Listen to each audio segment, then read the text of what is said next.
Africa holds nearly $4 trillion in long-term domestic savings through pension funds, insurance assets, and central bank reserves. Yet the continent faces an annual financial gap of more than $400 billion. We attract barely 1% of global institutional investment and only 4% of foreign direct investment.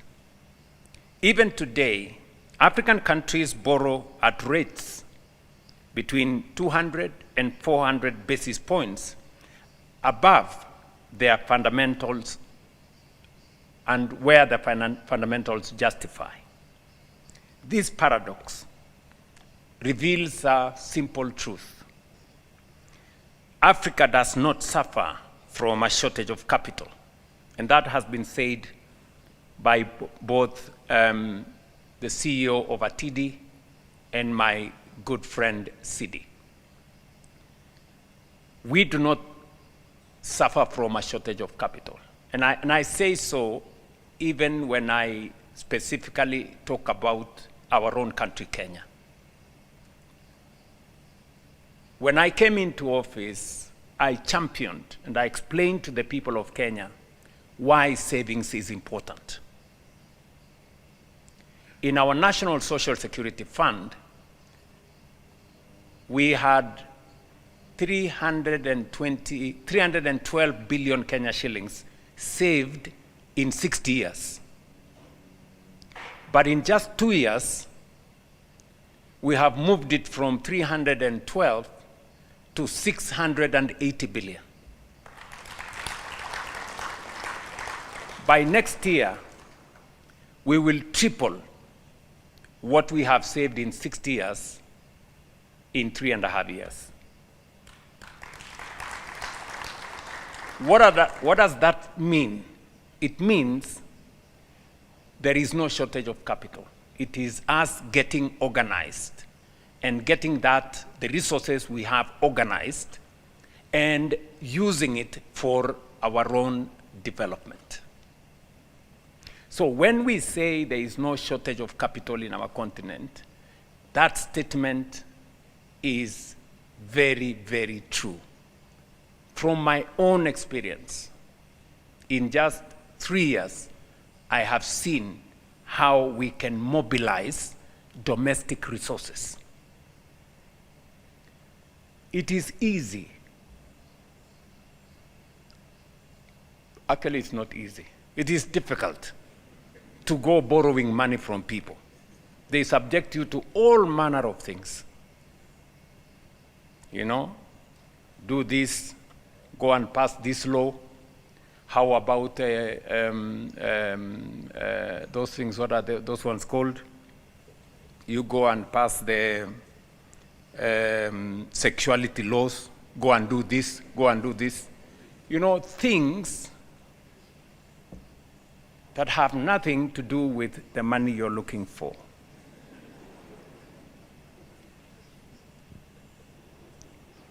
But, of course, you are subjected to such if you refuse to do what you have to do.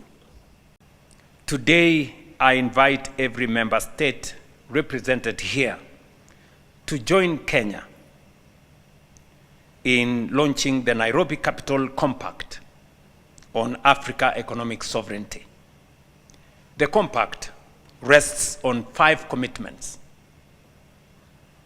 to progressively recapitalize ATIDI, to strengthen the alliance of African multilateral financial institutions, to mobilize Africa's domestic capital, to expand our guarantee and risk-sharing capacity, and number 5, to build globally competitive African multilateral financial institutions.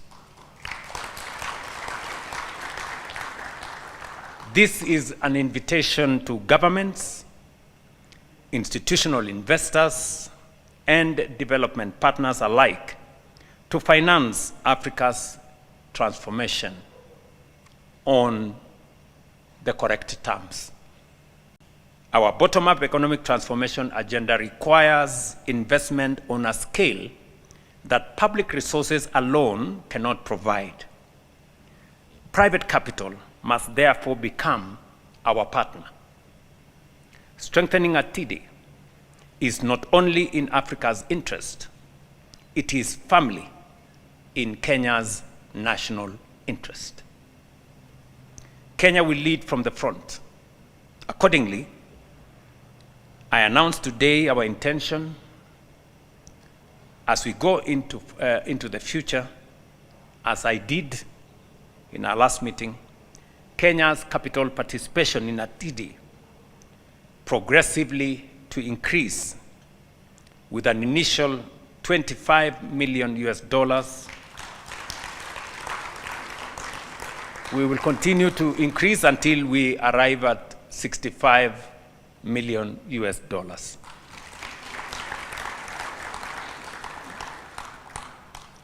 To demonstrate that commitment, we will continue positioning Nairobi as Africa's premier financial and development hub. In support of that vision, we prepared to provide strategic institutional support, including the allocation of land. This evening, I have a title here, issued by the government of Kenya to facilitate the establishment and expansion of the headquarters and regional offices of African multilateral financial institutions, specifically to ATIDI. And I want to present the title to my good friend.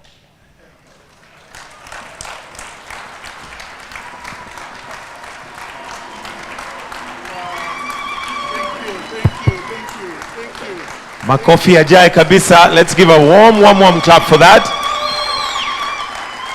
Thank you so much. Thank you. Thank you very much. Please, let's take our seats.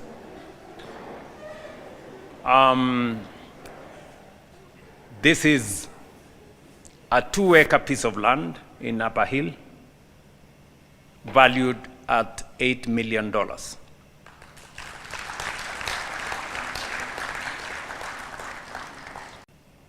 When we had the Africa Forward Summit here last month, we made a conscious decision as leaders of this continent that we are going to rethink how we finance our development.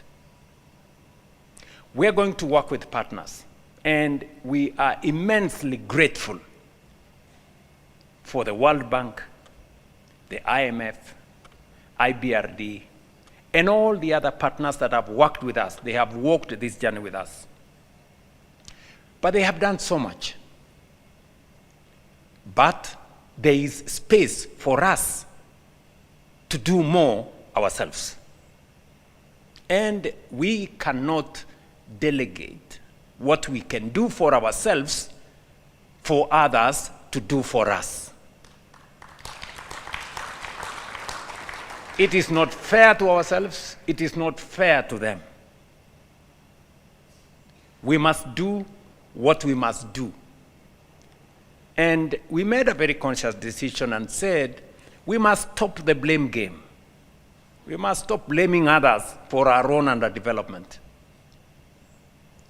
And I remember one head of state saying that nobody owes us development. We owe it to ourselves. Development is first and foremost our responsibility as leaders in this continent. African development is first and foremost our responsibility. And we must take charge of it. It is easy to blame other people, especially for failures that have nothing to do with them, but everything to do with us. The global economy is reordering. Trade is being reconfigured. Geopolitics is fragmenting, and development finance is under tremendous strain. These pressures are not perceptions, they are real. But they also present Africa with an unprecedented opportunity to redefine its place in the global financial system. For years, we have championed a fairer global financial architecture, one that stops mispricing Africa and African risk and making our capital needlessly expensive. That call remains right. I have been, as they have said, to every forum and every meeting, and I have stated our position unequivocally that we do not want a system that favors us. We want a system that treats all of us equally. And that is not too much to ask. Your Excellency, your generosity that Manuel has not stopped emphasizing reflects far more than hospitality. It is a powerful affirmation of Kenya's enduring commitment to regional cooperation, African institutions, and shared prosperity of our continent.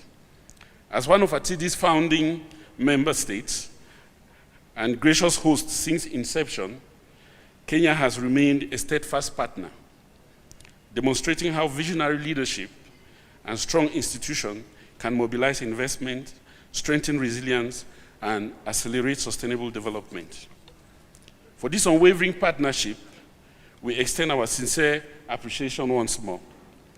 We are equally grateful to the government and the people of Kenya for their warm welcome and exceptional hospitality throughout this important week in ATIDI's journey. Ladies and gentlemen, this evening is much more than the opening of an annual general meeting. It is a celebration of partnership, a celebration of trust. And above all, we celebrate the celebration of a shared belief in Africa's limitless potential. We are privileged to be joined by representatives from member states this evening, shareholders, development finance institutions, and diplomatic community. Private investors and strategic partners are not left out, whose collective commitment has helped shape ATIDI into one of Africa's most respected mutual financial institutions. As we prepare for our formal deliberation in the coming days, tonight offers a valuable opportunity to strengthen relationships, reflect on how far we have come, and renew our collective commitments to Africa's future. This year carries particular significance as ATIDI celebrates 25 years, a quarter of a century of impact. It is a moment to honor the vision of our founders, celebrate the confidence of our shareholders and partners, and recognize the dedication of everyone who has contributed to this remarkable journey. Over the past quarter century, ATIDI has evolved from a bold African vision into a globally respected institution that has facilitated billions of dollars in trade and investment, strengthened investor confidence, and contributed meaningfully to economic transformation across member states. If capital is the engine of development, confidence is the fuel. That is where ATIDI has found its unique purpose. We do not merely mitigate risk, we create confidence. And where confidence grows, investors follow. Where investors flow, economies flourish. And where economies flourish, lives are transformed. This is the unique value that ATIDI brings to Africa and to the global investment community. The impact of this work is increasingly recognized beyond our continent. Since you assumed office as president, you have not stopped supporting our institutions. You have actually given it even more momentum. We have seen you in action in all the forums, either at the African Union, at the United Nations, and any forum in TICAD, everywhere you are advocating for our institutions to say African financial institutions need to be supported, and you are leading from the front. I can testify that. Asante sana. Over the past 25 years, ATIDI has grown into one of Africa's most important financial institutions, helping to unlock investment, support trade, and reinforce confidence in African market. This is an opportunity for me to thank President William Ruto, not only for hosting ATIDI, but also for championing the new African Financial Architecture for Development, NAFAD.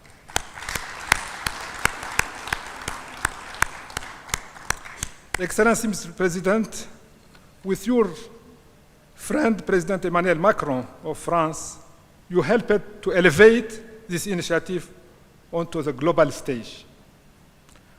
First here in Nairobi, during the Africa Forward Summit last May, and more recently in Evian at the G7 Summit. We are grateful, President. Over the past 25 years, ATIDI has evolved into Africa's leading provider of trade, investment, and credit risk insurance, spanning 24 member states and 13 institutional shareholders, while facilitating investments valued at over $93 billion across the continent. Indeed, ATIDI has become a symbol of what African countries can achieve when they work together with a common purpose and shared ambition. And this Silver Jubilee therefore gives us an opportunity not only to celebrate institutional progress, but also to reflect on the partnership, trust, and collective commitment that have sustained ATIDI's journey over the years.